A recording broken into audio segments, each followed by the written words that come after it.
L'économie mondiale et nationale sont figées. Les échanges commerciaux et autres transactions, piliers de croissance de nos pays, sont grandement ralentis. Les impacts sur nos pays, sur nos peuples, sont tragiques. C'est pour cette raison que je rejoins tous les chefs d'État tout à l'heure sur l'annulation de nos dettes.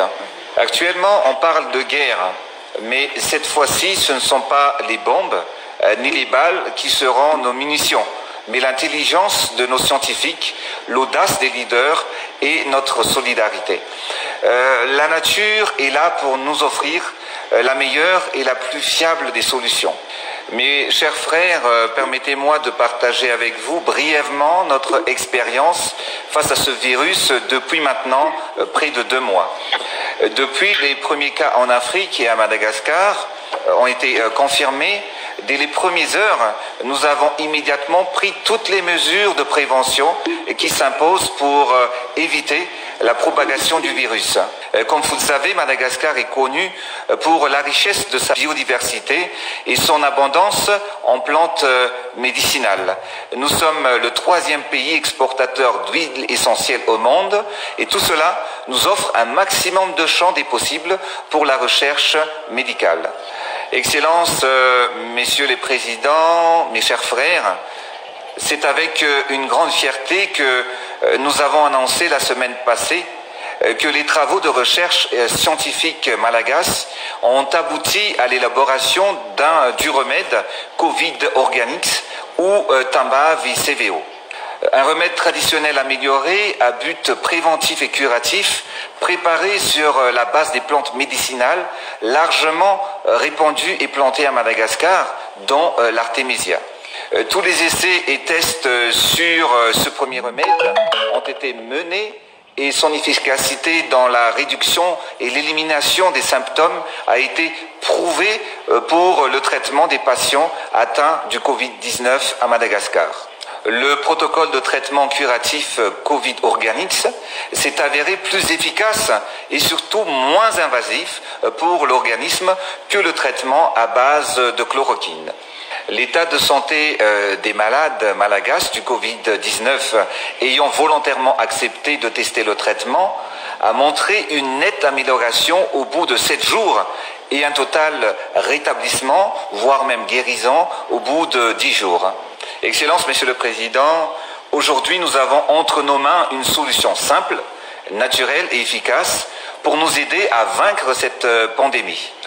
Notre impératif à tous est le même, préserver et sauver les vies en danger sur le continent.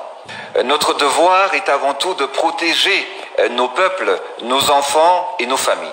Il est donc plus que jamais temps de coordonner nos actions. C'est l'heure de la solidarité africaine. Nous pouvons faire la différence dans la lutte mondiale face à ce coronavirus.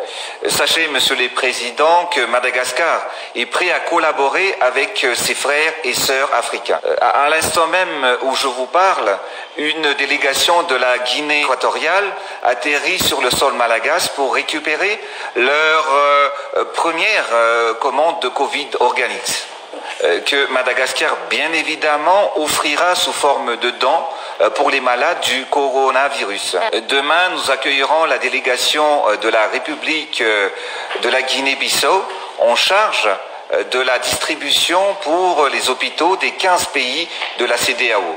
Il y a un adage chez nous qui dit que c'est dans les moments difficiles qu'on reconnaît les vrais amis. Nous sommes là, Madagascar est là pour venir en soutien et en aide à tous les pays amis dans leur action face au Covid-19.